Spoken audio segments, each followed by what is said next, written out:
इस वीडियो में हम देखेंगे कि एंगुलर कैलेंडर को कैसे क्रिएट किया जाता है। तो उसके लिए चलते हैं अपने प्रोजेक्ट में और एंगुलर कैलेंडर को क्रिएट कर लेते हैं। तो यहाँ पे हमारे पास एंगुलर के फोल्डर में वर्क के नाम का एक प्रोजेक्ट है जो कि एम्प्टी प्रोजेक्ट है। इसको ओपन किया और इसके अपर बार में CMD एंटर करके कमांड प्रॉम्प्ट ओपन कर लेते हैं। तो यहाँ पे हमारे पास कमांड प्रॉम्प्ट ओपन हो चुकी है। इसमें कोड डॉट की कमांड से हम इस प्रोजेक्ट को कोड एडिटर में ओपन कर लेते हैं। तो हमारे पास कोड एडिटर अभी ओपन हो जाता है। उसके बाद हम ब्राउज़र को ओपन कर लेते हैं। यहाँ पे हम टाइप करेंगे फुल कैलेंडर एंगुलर, ये नीचे ऑप्शंस आ रहे हैं, सेलेक्ट कर लेते हैं। तो ये हमारे पास ओपन हो चुकी हैं वेबसाइट्स। तो नीचे npm.js इस पे क्लिक करके इसको ओपन कर लेते हैं। तो इसको ओपन करते ही इसका इंटरफेस हमारे सामने आ गया है। यहाँ पे हमें कमांड लाइन दी गई है इसको इंस्टॉल करने के लिए। तो इसको कॉपी कर लेना है इस सारी कमांड लाइन को। तो कोड एडिटर को ओपन करके उसमें पेस्ट कर देते हैं। तो इसमें पेस्ट करके एंटर प्रेस करेंगे तो ये थोड़ी ही देर बाद इंस्टॉल हो जाएगी। तो इसके इंस्टॉल होने के बाद अब वापस चलते हैं नीचे, इसमें और देख लेते हैं कि इसको कहाँ पे इंपोर्ट करना है। तो इसमें हमें मिल रही है ये एक फ़ाइल इंपोर्ट करने के लिए फुल कैलेंडर मॉड्यूल, ये एक मॉड्यूल है, इसको इंपोर्ट करना है। तो इसके लिए कोड एडिटर के app.module.ts में पेस्ट कर दिया और इसको यहाँ से कॉपी करके नीचे इंपोर्ट्स में भी पेस्ट करना है। तो यहाँ पे मैं पेस्ट कर देता हूँ।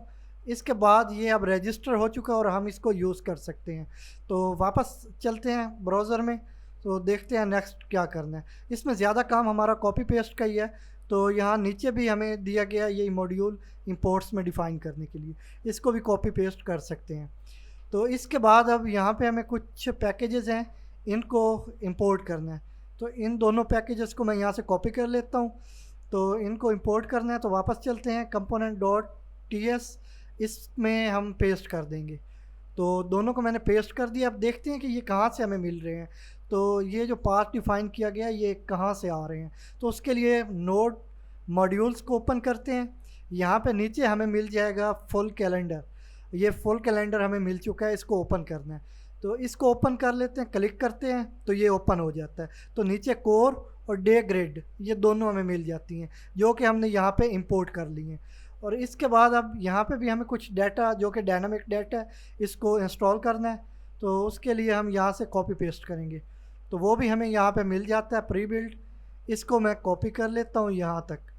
इसको अब कॉपी करने के बाद वापस कोड एडिटर में पेस्ट करेंगे। तो कोड एडिटर ओपन कर लेते हैं और यहाँ पे component.ts में पेस्ट कर देंगे। तो ये हमारा डायनामिक डाटा है। इसको अब शो करवाने के लिए हमें कुछ HTML डाटा भी चाहिए, तो वो भी वहाँ से हमें मिल जाता है। वापस ब्राउज़र में चलते हैं, इसको नीचे ज़रा स्क्रॉल करेंगे तो ये HTML कोड भी हमें मिल जाता है।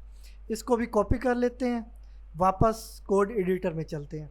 तो कोड एडिटर में आके यहाँ पे component.html को ओपन करके यहाँ पे मैं पेस्ट कर लेता हूँ। तो इसको थोड़ा एक्सप्लोर कर लेते हैं ताकि समझना इजी रहे।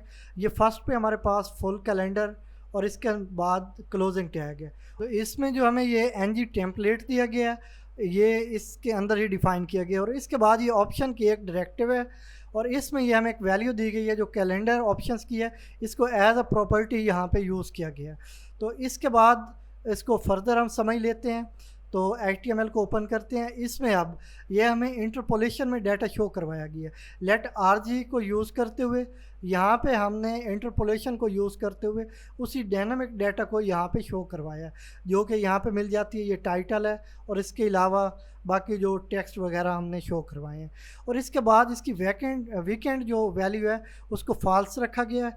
तो इसको अब हम रन कर लेते हैं अपने प्रोजेक्ट को। उसके लिए मैं कोड एडिटर को ओपन करके इसमें ng सर्व की कमांड दूंगा, एंटर प्रेस करूँगा तो हमारा जो प्रोजेक्ट है वो रन करेगा। तो ये थोड़ी देर में रन हो चुका है। अब यहाँ पे हमें लोकल होस्ट 4200 मिल जाता है। इसको मैं यहाँ से कॉपी कर लेता हूँ और ब्राउज़र में चलते हैं।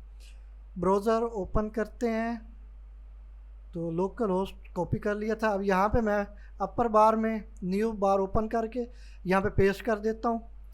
तो पेस्ट करने के बाद हमारे पास आउटपुट आ गया है।